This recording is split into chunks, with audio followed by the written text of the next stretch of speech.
Who am I? Is this all right? Put it up a bit. Okay, so thank you for that introduction, but I'm sure a lot of you still want to know who I am. And I ask myself that question often. So who am I? I am many things. That's the beauty and the wonder of being alive, of being able to go from one day to another in the multidimensional ways we are and can possibly be. Today, I am a storyteller.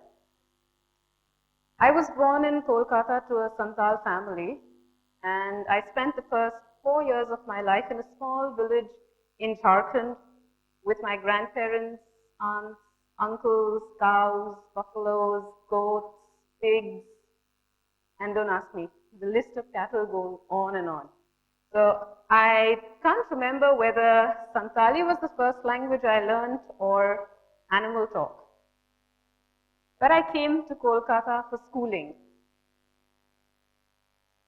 The first few years of my life, I spent within 3 gated communities, all within 200 meters of radius.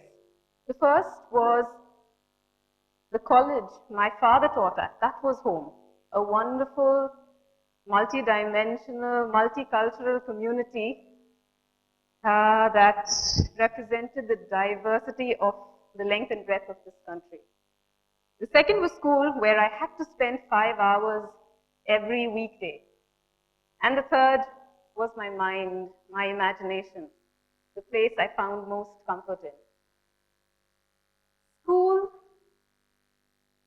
was really, really difficult because I would want to be back home only because understanding who I was happened in being in these 3 places.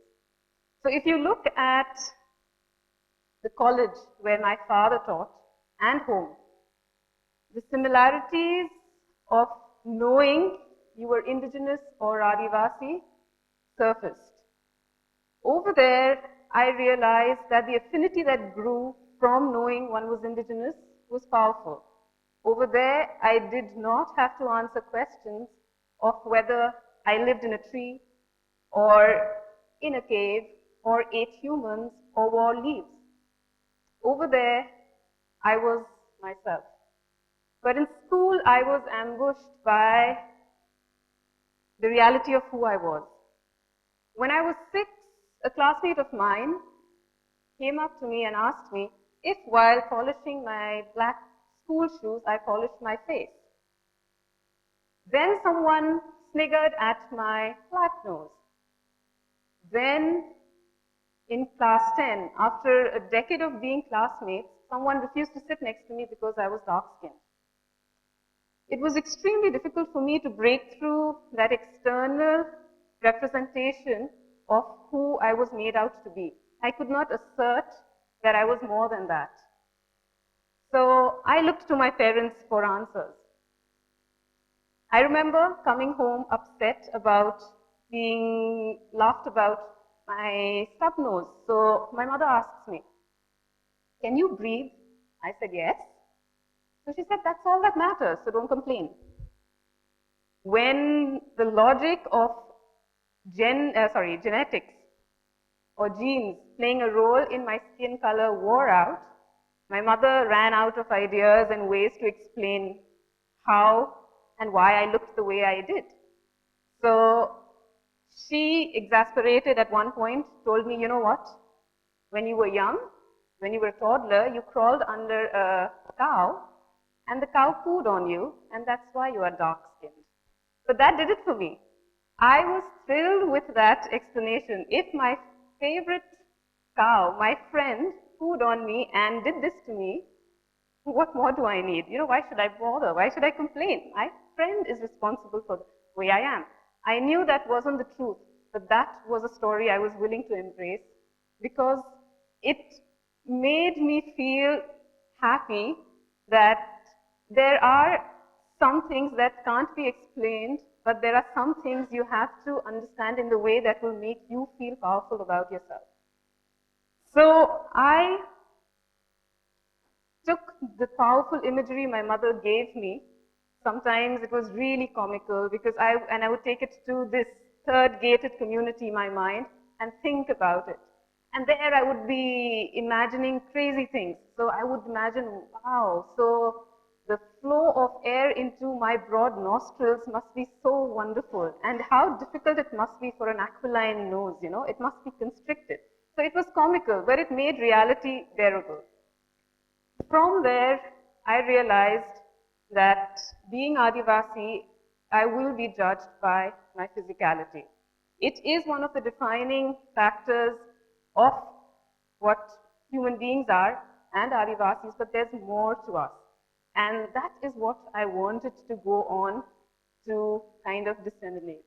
In that space in my mind, I wanted to slowly deconstruct the image of self and rebuild my personal map in this atlas of Adivasi indigenous being and the world at large. So what do? I do many things. I have a law degree. I worked in the learning and development sector forever.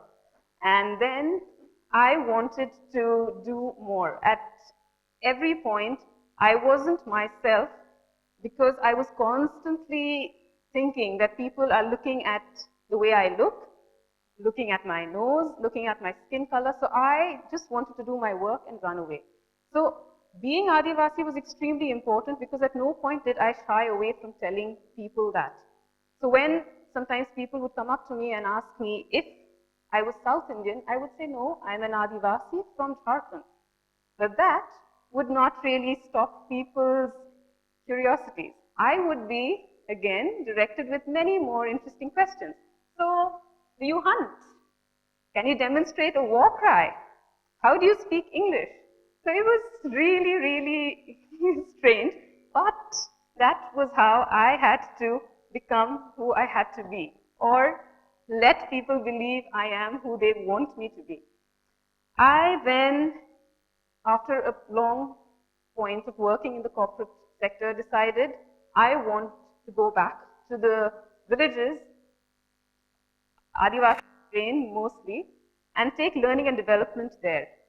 And a course in publishing led me to realizing the gap in publishing for Adivasis in a global language. Not that Adivasis never wrote, not that they did not publish. They did, but they did it in their native languages, which meant their stories would be confined to the people who already know them.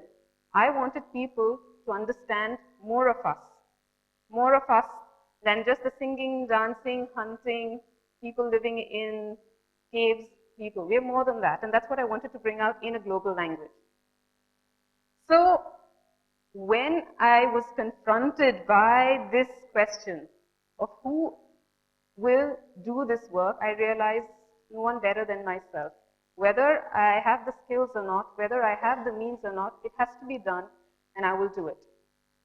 I then decided to start this publishing house with two friends, and I call it Adivaani.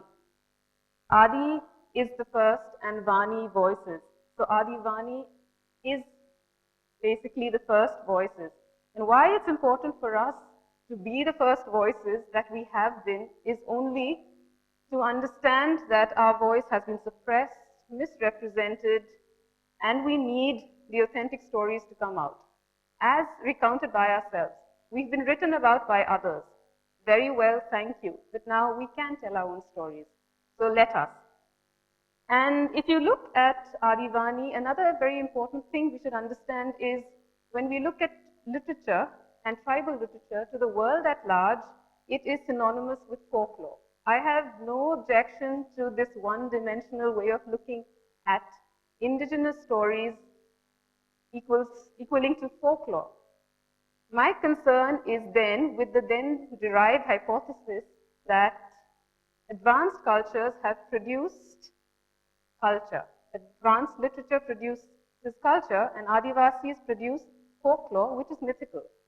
So because of that, it's really important for us to be able to say that our stories are also culture. Because from that, we are denied being a people of culture. So yes, our stories are not only about pain and struggle. We have a long legacy of intellectual, poetic, romantic, and thrilling stories that need to be told. And that is what we want to do. So how has the journey been for us thus far? Well, easy, not so easy. Now, one of the stories I would like to share with you is this. So the first book we did is in Roman Santali, and the base for the cover is black. So when we took it to a printer, the printer very straightforward tells me, I think you should change the color to a cherry yellow or a bright maroon, because black is too sophisticated a color for the very backward Santals. We stuck to black. If you look at what we're trying to do at every point, even now, we are still faced by the stereotypes of what it is to be an Adivasi. And breaking through that is extremely difficult. The other thing, another challenge is our distribution and marketing. So one, no distributor is willing to take on our books because Adivasi content is not good. That without taking a look at our books. So we've been shut down by a lot of people who just on the phone tell us, no, we're sorry. So we operate out of just 5 bookstores who've been very, very kind to us, small niche bookstores, but then they look at our stuff and they've kept us and our work in circulation. The other problem again is marketing. So what is my product? My product, I would say, is indigenous knowledge, information, culture. The external ramification or the representation of which is a book, a CD, a piece of material, or a sculpture, a painting. How do I market experience? How do I market memory? How do I market insight? It is really difficult. We face the same problems when we look for funding. How do I make the connection that a book contains information of the existence and the possible extinction of communities? So people don't really see that very easily. The moment I am able to say, okay, fine, I distribute blankets or I need something for a medical cause, cataract operations or artificial limbs, they get it. But when you say books, indigenous information, it's not really hot property. So that's extremely difficult. Nevertheless, we've journeyed into year 2, all those problems, and we have, in a year and a half, sold 70% of 4 of our books. 2 of our books have been selected this year to represent books from India in a children's festival in Italy. So even if we are having to go out every weekend posting books ourselves, it's been a good journey. Now, my story wouldn't really be complete if I don't tell you about some of the books we've made. So when Adivaani became an entity, we needed to do books, but we didn't have money. What did we do? So I looked at books I could find around me or stories I could find around me. Now my father's doctoral thesis was out of publication for a long time. 1996 was when it was first published. So I thought doing a reprint would be fantastic. So there I pick up his book, not only read it for the first time, but tell him, give me the money to print it. I'll do a great version, good quality, a lovely cover. The first time it wasn't really that lovely. So yes, I got a book for free where I didn't have to pay the author. But while reading that, I realized I found a beautiful text of the mythical Santal creation stories.